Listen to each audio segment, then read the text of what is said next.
J'espère que ça va, c'est toujours avec beaucoup de plaisir. Merci infiniment de faire partie de ce mouvement de grandeur. On va essayer de voir très rapidement ce qui se passe au Burkina Faso. Généralement en Afrique, quand on devient président et qu'on a goûté de la framboise, on a fait des voyages, on peut acheter une villa ici et là-bas. Très souvent, on ne veut pas quitter le pouvoir, n'est-ce pas? Il y a le président ougandais, par exemple, qui est au pouvoir depuis très longtemps. Il était arrivé en 1980. Jusqu'à aujourd'hui, il est président. Mais est-ce qu'on peut douter de ses intentions initiales? Non. Monsieur est venu avec des très bonnes intentions. L'idée était de changer le gouvernement, effacer le président précédent, enfin qui était vraiment méchant. Il voulait l'égalité pour tout le monde, la bonne vie pour tout le monde. Mais arrivé au pouvoir, finalement, le pouvoir l'a saisi. Et les idées ont changé. Finalement, jusqu'à aujourd'hui, il est président au pouvoir. Et beaucoup de personnes craignent que finalement, après lui, ce soit son fils qui prenne le relais. Est-ce que c'est la même chose qui est en train de se passer avec M. Ibrahim Traoré? Sinon, quelles sont les raisons pour lesquelles ils ont pris encore 5 ans de plus? Quelles sont les raisons qui justifient leur décision de prendre encore 5 ans au pouvoir?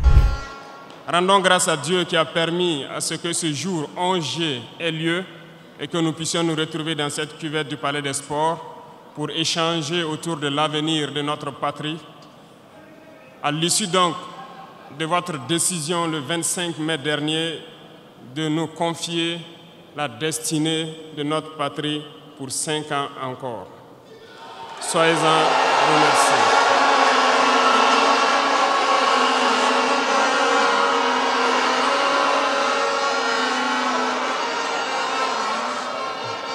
Nous ne voyons pas cela comme un mandat, mais nous avons compris cela comme un message qui nous a été passé. Et le message a été très bien reçu et nous ferons tout pour toujours mériter votre confiance.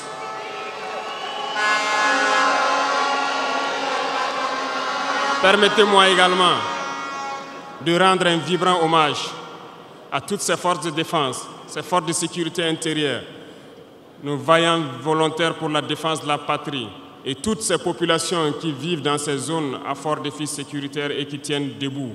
Nous leur rendons hommage et nous leur disons merci pour tout le sacrifice consenti pour notre patrie. Je vous demande que nous puissions donc observer 1 minute de silence pour honorer la mémoire de tous ceux qui ont perdu la vie dans ce combat.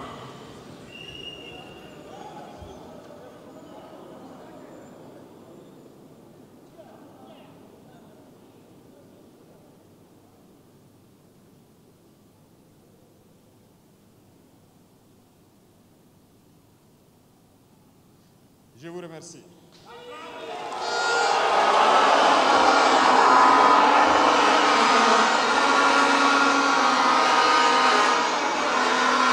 Que les âmes des défunts reposent en paix et que les blessés puissent retrouver bonne guérison.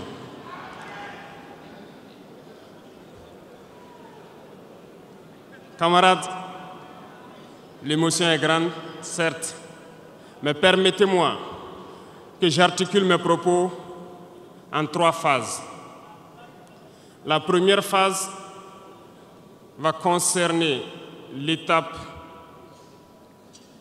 à partir de laquelle je vais vous expliquer comment est-ce que nous voyons ce monde. La deuxième phase, nous allons nous consacrer à vous expliquer pourquoi nous devons continuer à nous battre. Et après, l'étape la plus importante, ça sera de vous décliner de façon sommaire la vision pour l'avenir, si je peux m'exprimer ainsi.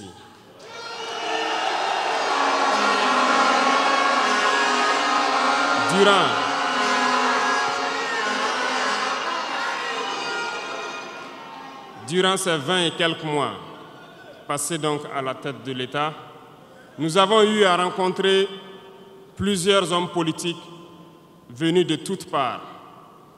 Nous avons rencontré des centaines de diplomates venus de toutes parts. Nous avons rencontré des hommes d'affaires venus d'un peu partout du monde. Nous avons été ouverts à tous ces échanges, à toutes ces discussions pour pouvoir apprendre du monde, pour pouvoir comprendre le monde. Et aujourd'hui, je pense que l'occasion est très belle pour que je puisse vous expliquer quelles conclusions nous avons tirées de tous ces rendez-vous que nous avons eus avec des hommes politiques venus de tous les continents, des diplomates venus de tous les continents. C'est très important.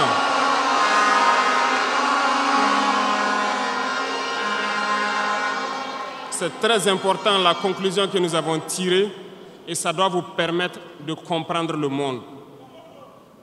Parce que souvent, dans nos contrées, nous n'avons pas cette perspective de pouvoir avoir accès à certaines personnes qui vont vous enseigner beaucoup de choses à travers leur comportement, à travers leurs propos et aussi en vous disant comment ils nous voient. Camarades, Dieu a créé le monde avec tout ce qu'il y a comme bonheur, comme malheur, comme bien, comme mal, les humains, les génies, les animaux et tout ce qui va avec. Mais nous, humains, avons décidé de faire du monde autre chose. Chez les impérialistes, ils ont une vision du monde que je m'en vais vous expliquer. Le monde se résume en un triangle pour eux. Vous verrez le triangle dans la plupart de leurs insignes. Peut-être que vous ne comprenez pas, mais le monde se résume en un triangle. Pour eux, au sommet du triangle se trouve l'empire du bien. Et l'empire du bien, c'est eux. C'est la prospérité, c'est tout ce qui est positif, c'est eux qui ont droit à tout ce qui est bonheur sur ce monde, c'est eux qui ont droit à toutes les richesses, c'est à eux d'imposer leur manière de voir le monde, c'est à eux d'imposer leur vision, leur mode de vie. Voilà pourquoi pendant la colonisation ou leur conquête, je dirais, ils venaient vers nos terres et ils disaient qu'ils ont découvert nos terres parce que pour eux, nous sommes des sauvages. Nous n'avons rien de comme eux, en fait. Donc, ils nous appelaient des indigènes. Et c'est eux, le peuple. Ils s'arrogent tous les droits. Et pour eux, le monde doit marcher comme ce qu'ils veulent. C'est simple. Je prendrai quelques exemples. Regardez à travers leurs films. Ils ont préparé l'esprit de leur peuple pour les faire comprendre qu'ils sont les meilleurs. C'est eux qui doivent tout posséder. Vous ne direz pas le contraire. Dans tous leurs films qu'ils propagent, vous trouverez toujours les méchants. Ce sont soit les Russes, soit les Sud-Américains, soit les Noirs qui jouent les mauvais rôles de trafiquants de drogue, de proxénètes, de trafic d'humains, jusqu'à un passé récent, bien sûr. Vous trouverez les Arabes qui jouent le rôle des terroristes. Voilà un peu comment ils perçoivent le monde.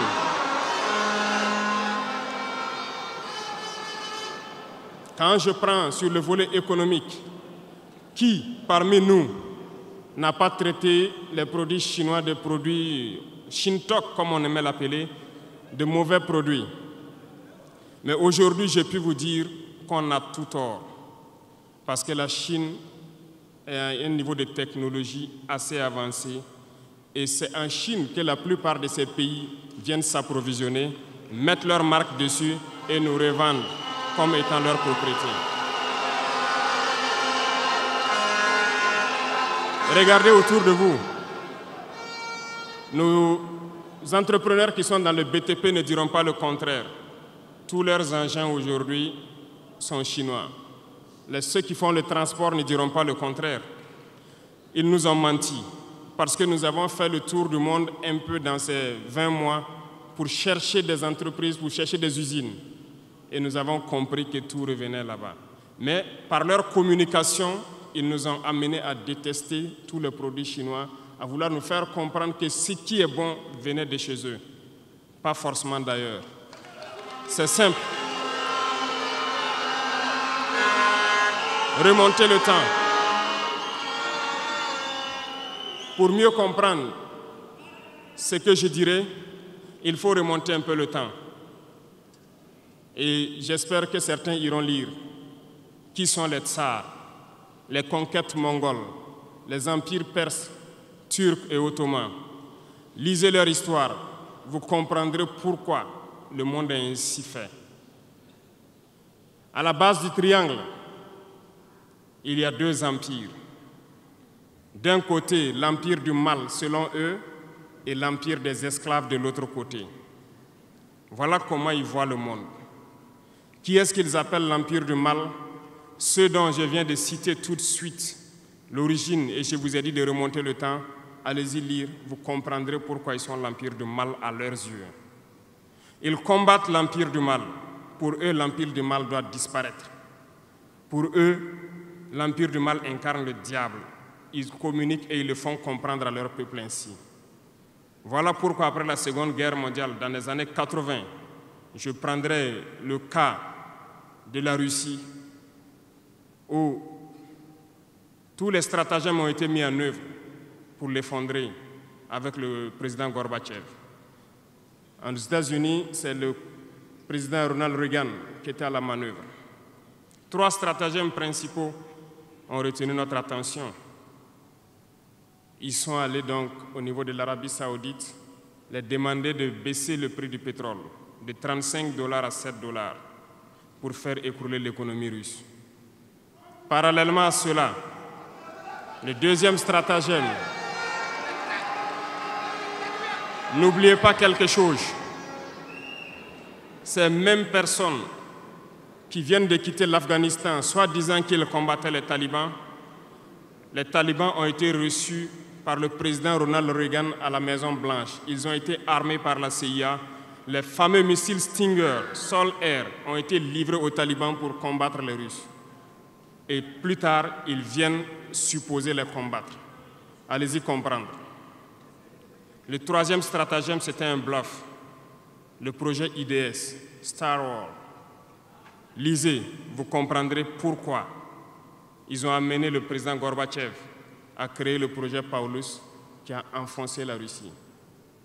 Une fois que la Russie s'est effondrée, ceux qui se prétendent être de l'empire du bien ont commencé à jubiler, jusqu'à ce que vienne cette équipe avec Vladimir Poutine pour essayer de remonter la Russie en surface.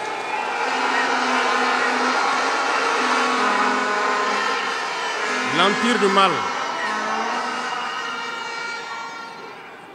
L'empire du mal, selon eux, a beaucoup souffert. Regardez l'Iran aujourd'hui, toutes les sanctions possibles. Regardez comment ils qualifient certains peuples. Par la communication, ils peuvent arriver à vous amener à faire détester un peuple ou à aimer un peuple. Ils sont très forts dans la communication et ils passent par tous les canaux possibles. Regardez les guerres qui sévissent. Ils ont tout inventé pour leur propre intérêt. Et enfin, l'empire des esclaves, selon eux, c'est l'Afrique et certains peuples d'Amérique du Sud. Dans leur tête, comme je le disais dernièrement, l'Afrique les appartient, nos terres les appartiennent, les richesses de l'Afrique sont pour eux. Et ils ne peuvent pas concevoir que des Africains puissent s'émanciper, sortir la tête de l'eau et vouloir donc les tenir tête. Et pour cela, ils se sont mis un cliché en tête. L'Africain est facile à manipuler, il n'est qu'émotion. Ils trouveront toujours un Africain pour lutter contre son frère. Et ça a toujours été comme ça. Par la communication, ils vous ont amené à détester votre propre couleur de peau. Dans nos cultures, et dans beaucoup de cultures au Burkina Faso ici, le deuil était symbolisé par la couleur bleue. Lorsqu'une femme perd son mari, elle portait donc des tenues de couleur bleue pour faire son deuil pendant un temps donné. Ce sont eux qui sont venus vous dire que le noir symbolise le deuil, le diable, la médiocrité, tout ce qui est mauvais. Et malheureusement, nous avons tellement avalé ça que lorsque nous sommes en deuil, nous nous mettons également en noir. Il faut que nous nous réveillons. Il faut que nous nous réveillons parce que voilà le cliché qu'ils ont en tête.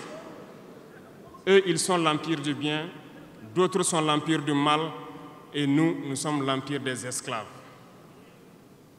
Voilà comment les impérialistes voient le monde. Il faut que vous compreniez cela.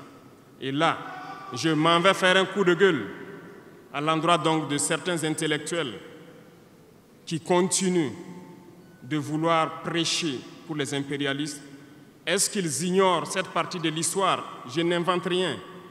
Ça a été déclassifié. Vous trouverez tout ce que j'ai dit dans les bibliothèques ou partout sur les moteurs de recherche. Ces intellectuels n'ont-ils pas lu cela? Ne connaissent-ils pas l'histoire de ce monde? C'est peut-être par malhonnêteté ou quelques billets de dollars qui les amènent à toujours prêcher pour les impérialistes. Il faut que nos intellectuels arrivent à tout moment à prêcher pour conscientiser nos peuples, nos masses populaires, pour qu'ils comprennent d'où ils viennent et comment ils sont vus des impérialistes.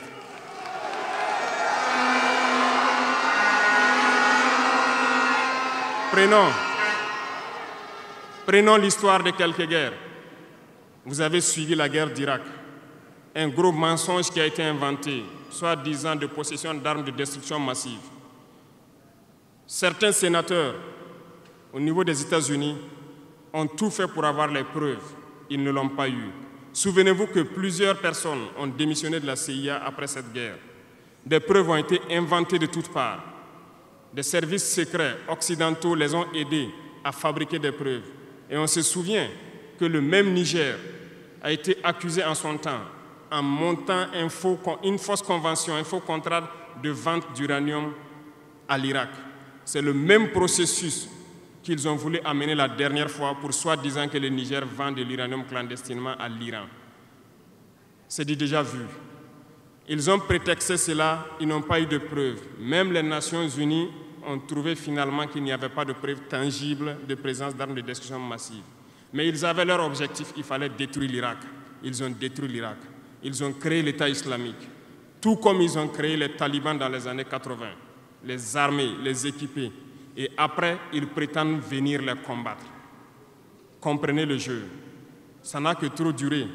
Il faut qu'on se réveille et qu'on comprenne tout ça et que nous prenions conscience de notre situation et nous battre pour notre avenir.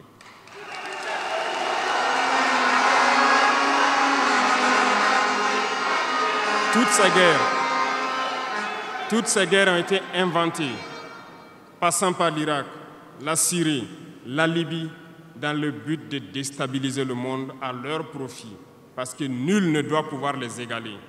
C'est ce que nous vivons aujourd'hui dans le Sahel aussi à travers le terrorisme qu'ils nous ont imposé, parce qu'ils trouveront toujours des Noirs qui vont s'exciter et qui vont prendre les armes contre leurs frères noirs. C'est ce que nous vivons. Ils n'ont jamais quitté ce modèle. Malheureusement, beaucoup de gens leur donnent raison. À cause de quelques billets de dollars, ils se vendent très moins cher à l'ennemi, à l'impérialiste, et ils se mettent à combattre leurs frères. Je voulais faire ce petit historique du monde pour que vous compreniez comment l'impérialisme voit notre monde. Ça se résume en ces petits triangles. Après cela, dans cette deuxième phase, je dois vous expliquer pourquoi nous devons nous battre. Une petite histoire, en 2015, à Tombouctou, lorsque nous avons rencontré, j'étais chargé de la sécurité donc, de la plateforme aéroportière. Dans les patrouilles, nous avons rencontré des individus qui rôdaient autour. Un de ces individus était manchot. Je lui ai fait comprendre que c'était dangereux de rôder autour de la base parce qu'ils peuvent se faire tuer. Il m'a dit qu'il voulait se faire tuer, il voulait mourir. Et j'ai cherché à comprendre leur histoire. Certains étaient fous, d'autres étaient normaux, mais ils cherchaient à mourir à cause du terrorisme. Ils nous ont expliqué que lorsque les terroristes sont rentrés à Tombouctou, le manchot qui m'expliquait ça, un soir, les terroristes se sont pointés à son domicile. On voulu violer sa femme devant lui. Il s'est opposé. Ils sont repartis. Le lendemain, on est venu le pêcher à la maison, l'amener à la place publique. On l'a accusé de vol. On a tranché sa main, on l'a battu. Il est reparti à la maison. Son fils, qui avait 16 ans, qui s'occupait de sa main, ils sont revenus. ils ont violé la femme, ils ont enlevé son fils. Ils ont continué à violer sa femme pendant des jours, jusqu'à ce que la femme se suicide. Et ils ont amené son fils, il n'a plus retrouvé son fils. Et lui, il préfère mourir. Voilà pourquoi il marche autour. Le jour qu'une sentinelle va lui tirer dessus, ça lui fera plaisir. D'autres ont connu le même sort. Ils ont été enlevés de chez eux parce qu'ils refusaient que les terroristes touchent à leurs femmes ou à leurs filles. Et le lendemain, on vient les soustraire, on les amène à la place publique, on les battait à sang. Et après, ils allaient faire leurs sales besoins. Beaucoup de familles ont été détruites ainsi. Ce sont des criminels, des violeurs, des bandits, des trafiquants de drogue qui sont armés et qui sèment désolation dans nos contrées. Ils ne le font au nom d'aucune religion. Malheureusement, ici au Burkina Faso, certains villages se sont laissés compromettre par ces individus. Je parle en connaissance de cause. En 2022 à côté, j'ai été chercher avec mon unité dans un village parce qu'ils ne voulaient pas que nous restions là-bas parce qu'ils sont en bonne entente avec les terroristes. Ceux qui m'écoutent, ils savent de quoi nous parlons. Plusieurs autres unités sont témoins. Certains villages ont refusé catégoriquement que des FDS foulent leur sol parce qu'ils sont en bonne intelligence avec les terroristes. Nous leur avons fait comprendre qu'il n'y a pas d'alliance possible avec ces criminels parce que c'est eux qui décident du jour où le pacte se rompt. Plus tard, je pense que beaucoup de villages ont compris cela. Lorsque le pacte s'est rompu, ils sont revenus sur les réseaux sociaux pour appeler au secours. Nous y avons été. Mais c'est pour dire, peu importe ce qu'ils viendront vous dire, peu importe les flatteries possibles, peu importe le pacte que vous avez signé avec eux, le jour qu'ils décident de mettre fin au pacte, ils viendront tuer et mettre fin au pacte. Il n'y a pas d'alliance possible avec les terroristes. Il n'y a pas d'alliance possible avec ces criminels. Ils sont à combattre. Un point, c'est tout.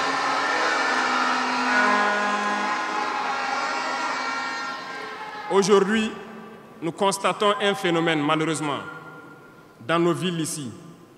Certaines personnes se plaisent à passer de cour en cour, à faire comprendre aux épouses de certains FDS et certains VDP, aux familles de certaines personnes tombées pour la patrie, que eux, ils avaient une solution pacifique avec les terroristes. C'est nous qui avons voulu faire la guerre. Voilà pourquoi tout ça se passe. Comment est-ce que des êtres humains, voyant tout ce qui se passe, comprenant le monde, peuvent avoir de tels propos? Ne vous détrompez pas. Soit nous les combattons ou ils nous combattent. C'est tout.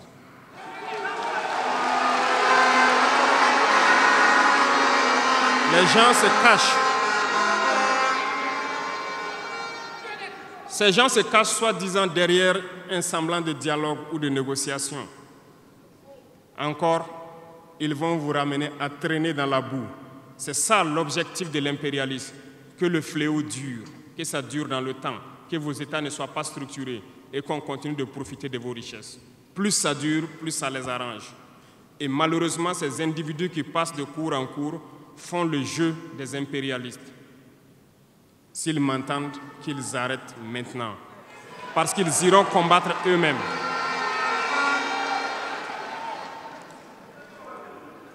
Nous n'avons pas le choix que de combattre.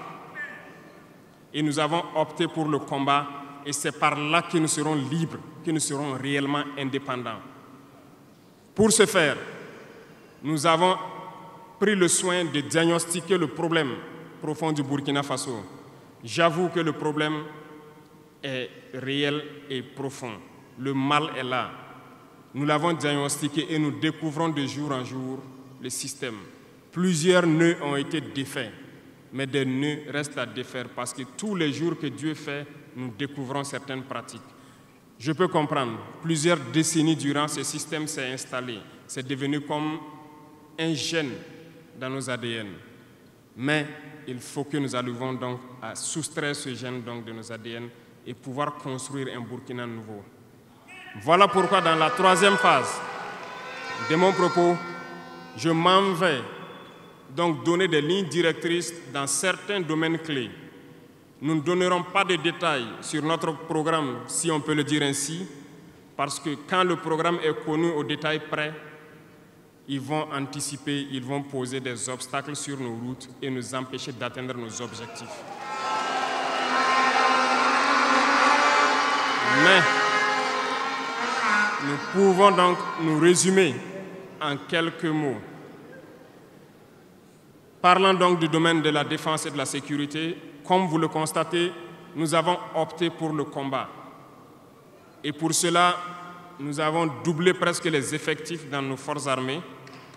Nous continuons de recruter et je pense que dernièrement, des recrutements ont été lancés côté officiers et sous-officiers et bientôt, dans quelques jours, le recrutement pour au moins 10 000 soldats devrait être lancé. Nous continuerons à renforcer les effectifs pour faire face. Parce que, où que vous soyez, malgré le recrutement qui a été fait, il y a toujours le besoin de militaires. Partout au Burkina Faso, certains villages continuent de vouloir la présence militaire. Donc, il y a lieu de continuer à recruter et à équiper. Et je peux vous assurer que nous sommes sur cette lancée. Depuis janvier 2023, nous avons pu lancer un programme d'équipement. C'est vrai, le monde est fou, il y a la guerre partout. Aucune nation ne prend son équipement et vendre, on fabrique pour vous. Ce qui a fait que ces équipements ont traîné près de 18 mois, mais les premiers ont commencé à venir, comme vous avez pu le constater la dernière fois, et les équipements vont continuer à venir, parce que nous voulons que le niveau de notre armée atteigne un niveau jamais égalé dans la sous-région.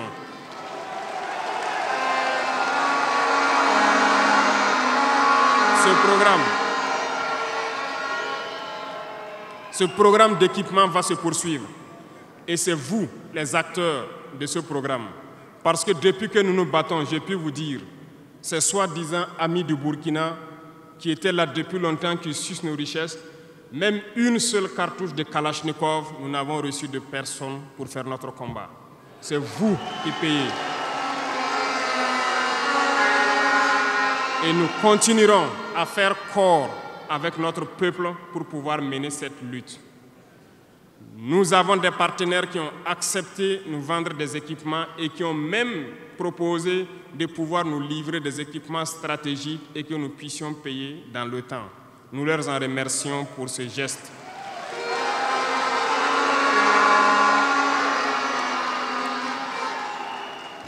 Et nous disons encore merci au peuple qui a compris le sens du combat, qu'il faut que nous nous battons. Si nous ne nous battons pas, ils viendront nous chercher chez nous, comme dans un poulailler ou dans une bergerie. Chaque matin, ils choisiront qui ils veulent pour aller exécuter sur la place du public, pour faire peur aux autres, aller trancher des mains ou des pieds sur la place publique pour faire peur aux autres. C'est comme ça leur tactique. Nous allons nous battre. Et nous nous donnerons les moyens pour y arriver. S'il arrive demain que nous sommes coincés dans une certaine lancée, nous viendrons encore vers le peuple et demander encore plus de sacrifices pour pouvoir atteindre l'objectif.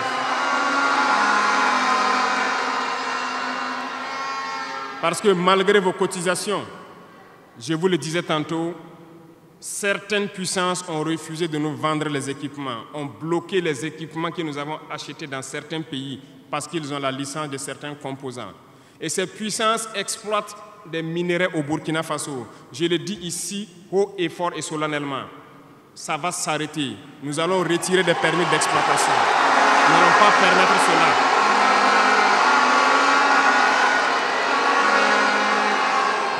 Vous ne pouvez pas exploiter nos ressources et refuser de nous vendre des équipements, faire bloquer nos équipements. Nous n'allons pas accepter. Qu'ils s'attendent, nous allons récupérer nos permis d'exploitation et nous allons l'exploiter nous-mêmes.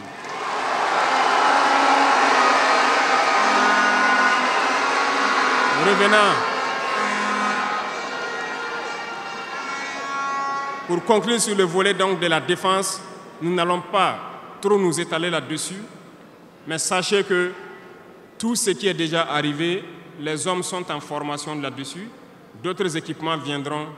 Et cette guerre, nous allons la mener. Beaucoup de stratégies ont été déjà écrites et nous les adaptons au fur et à mesure du comportement de l'ennemi. Et nous allons vaincre très prochainement ce terrorisme ici au Burkina et même dans l'AES.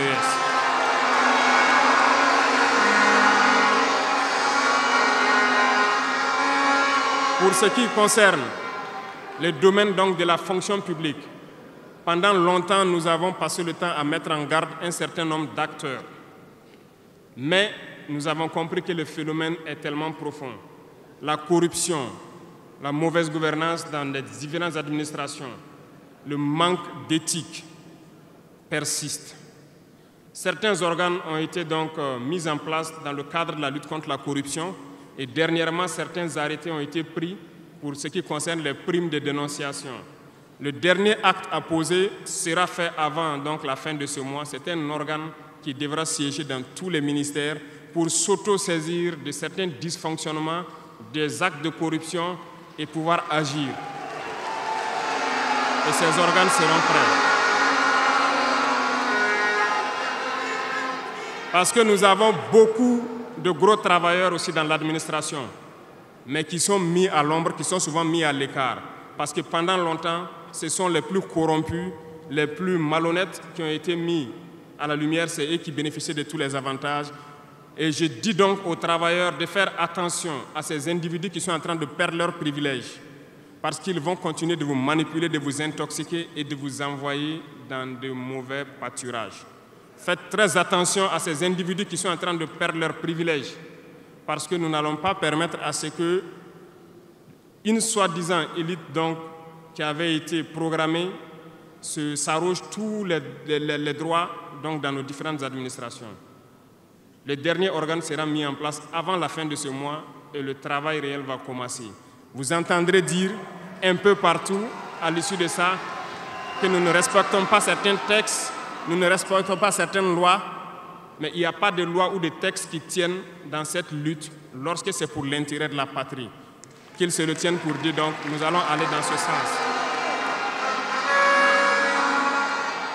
Nous avons donc, dans le processus du recrutement, adopté une ligne de conduite. Nous sommes en train de faire un diagnostic, de vérifier les présences et de voir les besoins.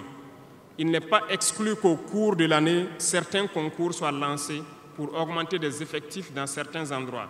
Certes, il y a eu d'abord une vague de concours qui a été lancée, mais dans tous les milieux, ils sont en train de faire le point. S'il y a besoin, je dis bien s'il y a besoin, nous continuerons encore de recruter pour être à un niveau acceptable et pouvoir faire fonctionner les différents organes donc, du pays pour le bonheur donc, des masses populaires. Dans le domaine donc, de la diplomatie, nous avons opté pour une diplomatie commune dans l'AES. Toutes les décisions vis-à-vis donc, des partenaires, que ce soit africains ou à l'étranger, seront prises à l'unanimité au sein de l'AES. Mais nous avons aussi opté pour une diplomatie de vérité. Nous ne comptons pas nous mettre dans certaines logiques de mentir ou de couvrir la réalité, soit disant que c'est la diplomatie. C'est faux. Ce n'est pas là la diplomatie. Je puis vous dire que ce que vous voyez en superstructure, lorsque les gens viennent en audience et sortent pour parler au micro, ce n'est qu'une partie visible de l'iceberg. Ce qui s'est passé à l'intérieur dans les huis clos, ça n'a rien à voir avec la diplomatie. Et nous sommes donc inscrits dans cette logique de dire clairement les choses au peuple. Certains vont nous critiquer, d'autres même iront à dire que non, un chef d'État ne doit pas parler comme ça, un chef d'État ne doit pas faire ça. Mais nous leur disons que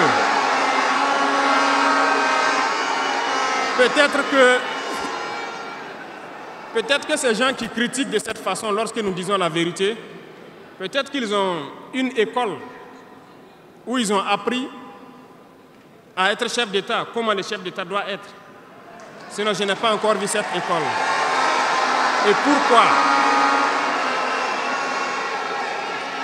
pourquoi nous devons ressembler forcément aux autres, faire comme les autres?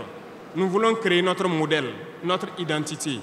Et je pense que le Burkinabé par définition, c'est l'homme intègre. Nous voulons la vérité. Et lorsqu'il y a la vérité qui sort, même si nous avons fauté, il faut que nous ayons le courage de venir vous dire, sur tel côté nous avons fauté, nous demandons pardon. Si vous nous pardonnez, vous nous pardonnez. Mais nous ne voulons plus nous inscrire dans cette diplomatie mensongère. Nous avons, dans une interview, parlé du régime ivoirien. Certains Burkinabés sont montés sur leurs chevaux et critiqués. Je le dis, j'insiste et je persiste. Nous n'avons rien contre le peuple ivoirien, mais nous avons quelque chose avec ceux qui dirigent la Côte d'Ivoire.